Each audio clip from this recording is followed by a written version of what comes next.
নমস্কার বন্ধুরা, welcome to stay with মুন্নির আরেকটা নতুন ব্লগে তোমাদের স্বাগত।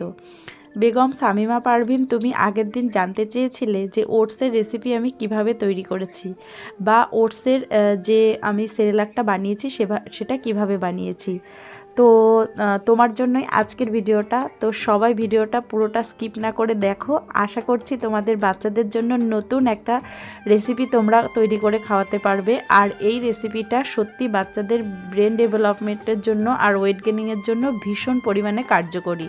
আর হ্যাঁ, এই রেসিপিটা তোমরা কিন্তু 7 মান্থসের পর থেকেই বাচ্চাদের খাওয়াতে পারবে।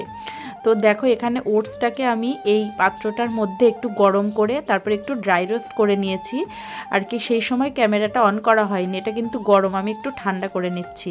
তো একটুখানি ঠান্ডা হলে আমি এটাকে মিক্সচার গ্রাইন্ডারে দিয়ে একটু আর কি ড্রাই রোস্ট করা ওটসটাকে আমি পাউডার বানিয়ে নেব। এই পাউডারটাকে তোমাদের বাচ্চারা যদি ঠিকঠাক মতো এখনও মিহি করে না খেতে পারে, তাহলে এটাকে তোমরা একটা স্ট্রেনার বা টুকনি দিয়ে একটু টুকেও নিতে পারো। কিন্তু আমার বাচ্চা যেহেতু একটু দানা হলেও অসুবিধা নেই, তবু আমি ফাইন পাউডারই করে রেখেছি। তো এটাকে আমি আর টুকলাম না, ওরকমই একটা এয়ারটাইট কন্টেনারের মধ্যে দিয়ে রেখে দিলাম।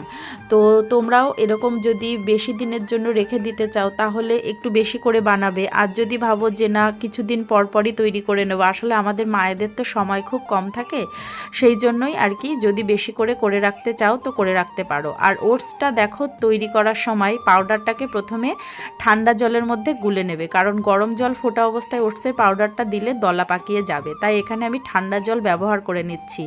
আর 6 থেকে 1 বছর বয়স পর্যন্ত বাচ্চাদের যেহেতু চিনি লবণ কিছু খাবারে অ্যাড করা যায় না, সেই জন্য এখানে খাবারটাকে একটু সুস্বাদু করার জন্য আর একটু আয়রনের মাত্রা বাড়ানোর জন্য আমি দিয়েছি হচ্ছে একটা আগে থেকে ভেজানো আমন্ড বাদাম, সেই সঙ্গে 2টো খেজুর দিয়েছি, আর অর্ধেকটা কলা আমি দিয়ে নিলাম। এখানটা তোমরা হাত দিয়েও ম্যাশ করে নিতে পারো, আমি মিক্সিতে পেস্ট করে নিলাম কারণ আমার একটু টাইমের শর্ট আছে। আর এইভাবে খাবারটা যেহেতু 7 মান্থসের বাচ্চা খাবে, তো ভীষণ পরিমাণে স্মুদি মতো তৈরি হয়ে যায়। আর যদি তোমরা এটা ডাইরেক্টলি ইউজ করতে চাও সেটাও পারো। আমি এখানে ওটসটাকে দেখো এখানে একটু জাল করে নিচ্ছি, আর সেই সময়ে কিন্তু আমি ওটাকে অ্যাড করব। আর এইভাবে বাচ্চাদের খাওয়ালে ভীষণ পরিমাণে উপকার হয়। কিন্তু আমার বাচ্চা যেহেতু সবে সলিড শুরু করেছে, সলিড শুরুর প্রথম দিকের কয়েকটা নিয়ম মেনে বাচ্চাকে সলিড শুরু করা উচিত। বাচ্চা কতটা খেতে শিখছে, বাচ্চা এখনও কতটা খাবারের প্রতি আগ্রহ। অনেকে 180 দিন পূর্ণ হওয়ার সঙ্গে সঙ্গে সলিড শুরু করে দেয়, এটা কিন্তু ঠিক নয়। যেহেতু আমার বাচ্চার আগ্রহ দেখে আমি 6.5 মাসের দিকেও সলিডটা শুরু করেছি, সেহেতু ও এখন কিন্তু সেই পরিমাণে পুরো খাবার ফিনিশ করতে পারে না। আর যদি পুরো খাবারটা খেত তাহলে মায়েদের মনটা কতটাই না খুশি হতো, তাই না? বাচ্চার জন্য খাবার তৈরি করে পুরো খাবারটা যদি বাচ্চা ফিনিশ করে, তার চাইতে মানে যুদ্ধ জয় করা যেন অন্য কিছুতে হয় না। তো দেখো এখানে সুন্দর একটা রেসিপি তৈরি হয়ে গেল। এটা খেতেও খুব টেস্টি। আমি একটুখানি টেস্ট করে দেখেছিলাম। সব সময় বাচ্চাদের খাবার তৈরি করার পর নিজেরা একটু টেস্ট করে নেবে, তারপরে বাচ্চাকে খাওয়াবে। তারপরে টেম্পারেচারের একটা ব্যাপার আছে। আমার বাচ্চা যেমন একদম ঠান্ডা হলে কখনোই কোনো খাবার খেতে চায় না, সেটা তুমি যে খাবারই দাও না কেন।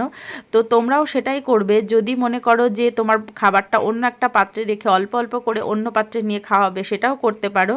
আর এখানে দেখো সোনাকে আমি খাইয়ে দিচ্ছি। খাবারটা প্রথমে কয়েক চামচ মজা করেই খেয়েছিল, তবে পুরো খাবারটা ফিনিশ করেনি। যতটুকু খেয়েছে ততটুকুই আমার পক্ষে অনেকটা আনন্দের। তো এরকমই একটা সুন্দর সুন্দর রেসিপি পেতে আমার চ্যানেলটাকে সাবস্ক্রাইব করে দিও। সবাই ভালো থেকো বেবিদের নিয়ে। আবার নতুন রেসিপি নিয়ে চলে আসবো। ধন্যবাদ।